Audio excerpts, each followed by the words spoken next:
Selamat malam Pak Soleh di sini, Anda di sana, Pak Soleh di sana sini. Malam ini 6 Oktober 2021 saya ingin mengomentari tentang persiapan Muktamar NU ke-34 di Bandar Lampung Desember tahun ini. Tadi sore Ketua Umum PBNU Kiai Haji Said Akil Siraj baru saja ketemu Presiden melaporkan dua hal. Pertama tentang pelaksanaan Konbes dan Munas NU minggu kemarin di Hotel Sahid. Kemudian yang kedua adalah tentang mohon dukungan pada Presiden tentang pelaksanaan Muktamar 2 bulan lagi di Lampung, Muktamar ke-34. Setiap perhelatan Muktamar pasti yang paling menarik adalah figur ketua umum, calon ketua umum. Pak Said ini adalah udah periode kedua, 2 periode. Kemudian ketika nanti mencalonkan kembali dan terpilih berarti 3 periode. Meski sebenarnya tidak ada periodisasi secara ketat di anggaran dasar dan anggaran rumah tangga NU, harus maksimal 2 periode misalnya, tidak ada itu. Tapi meski begitu, begitu keluar dari istana menyampaikan memohon dukungan pada Presiden, Profesor Rahmat Wahab, mantan Rektor Universitas Negeri Jogja, UNY, Universitas Negeri Yogyakarta, profesor yang sangat dibanggakan oleh almarhum Kiai Hasyim Muzadi, dan ketika itu digadang-gadang untuk menjadi Menteri Pendidikan dan Kebudayaan Mendikbud meski tidak jadi, langsung memprotes tentang keinginan Kiai Said untuk mencalonkan kembali. Artinya bahwa itu salah satu tema kampanye dari kubu Pak Rahmat, Pak Rahmat ini adalah jalurnya ke Gus Yahya Khalil Bisri, kakak kandung dari Menteri Agama Yakut Khalil Bisri. Oke, kita lepas dari persoalan apakah 3 periode atau cukup 2 periode, itu tidak begitu penting karena anggaran dasar dan anggaran rumah tangga tidak melarang itu. Tetapi kita bicara soal NU ke depan, kemudian kaitannya dengan PKB sebagai anak kandung atau alat perjuangan NU di bidang politik. Kemudian kedua adalah kaitannya dengan pemilu tahun 2024, pemilihan presiden langsung. Jika dilihat bahwa konstelasi PBNU, tokoh-tokoh yang ada di PBNU saat ini, elit-elit PBNU saat ini, semuanya setelah Kiai Said Akil Siraj itu levelnya adalah kurang lebih sama, 11-12. Tidak ada yang begitu menonjol, tidak ada juga yang tidak menonjol.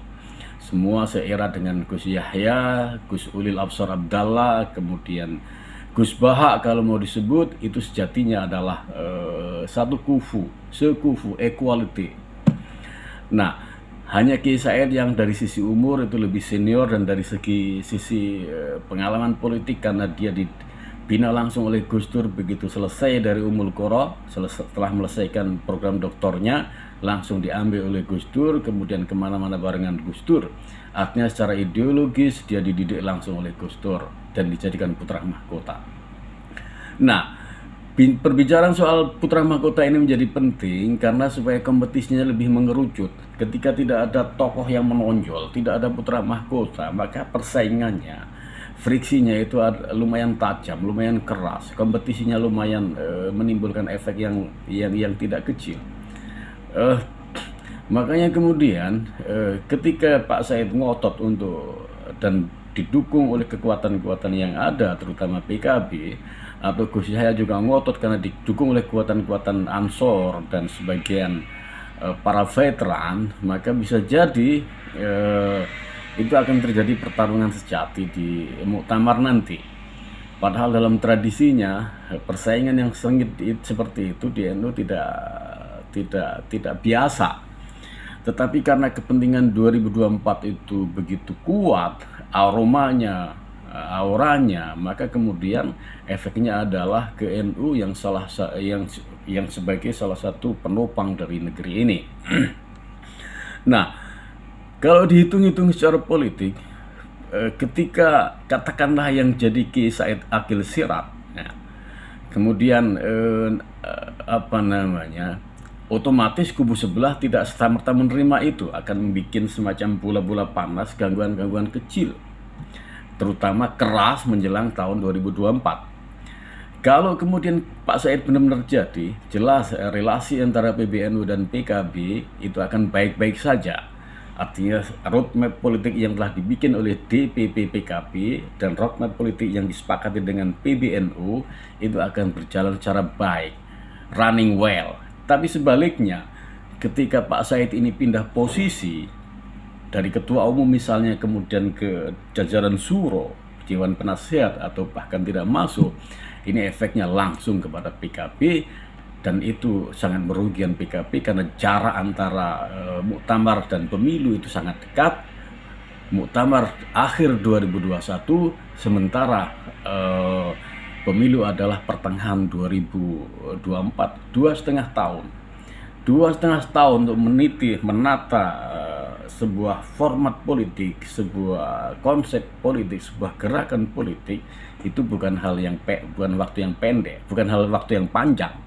Makanya kemudian PKB ya, dan sebagian pro status quo di PBNU itu menginginkan Pak Said kembali.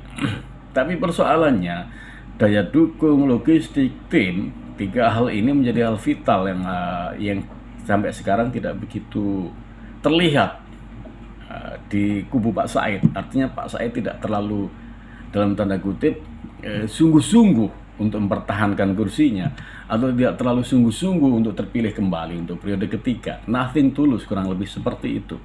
Beda halnya dengan kubu Gus Yahya. Udah tertata begitu rupa logistiknya, tokohnya, timnya, kemudian gerakannya udah terasa sampai sekarang, bahkan sampai ke daerah-daerah. Ketika Gus Yahya ditopang oleh kekuatan Ansor karena memang adik kandungnya yang ketepatan jadi Menteri Agama, Ketua Umum Ansor, kemudian didukung juga oleh mantan Ketua Umum Ansor Nusron Wahid dan juga didukung oleh mantan Wakil Ketua Badan Intelijen Negara Pak As'ad. Ini adalah hal yang sangat luar biasa. Artinya secara tim Gus Yahya menang, secara tim Gus Yahya unggul.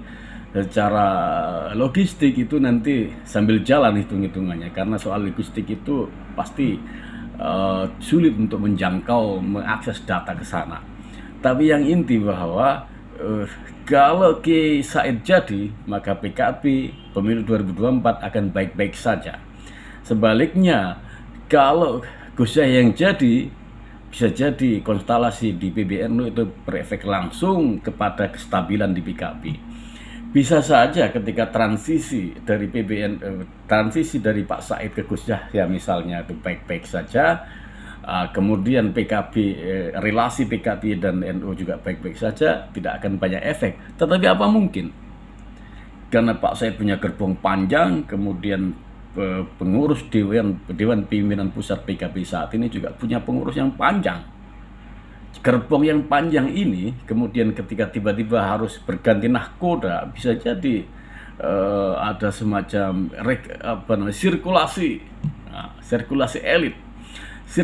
elit di PKB dan di PBNU ketika terjadi menjelang pemilu, ketika terjadi dalam waktu yang singkat, itu berefek secara langsung kepada elektabilitas PKB. Nah, kalau itu tidak ditata begitu rupa, tidak ada konsensus elit, karena tadi tidak ada putra mahkota, maka bisa jadi PKB dan NU akan menjadi semakin sulit untuk ikut terlibat dalam pengelolaan republik ini. Wallahu a'lam.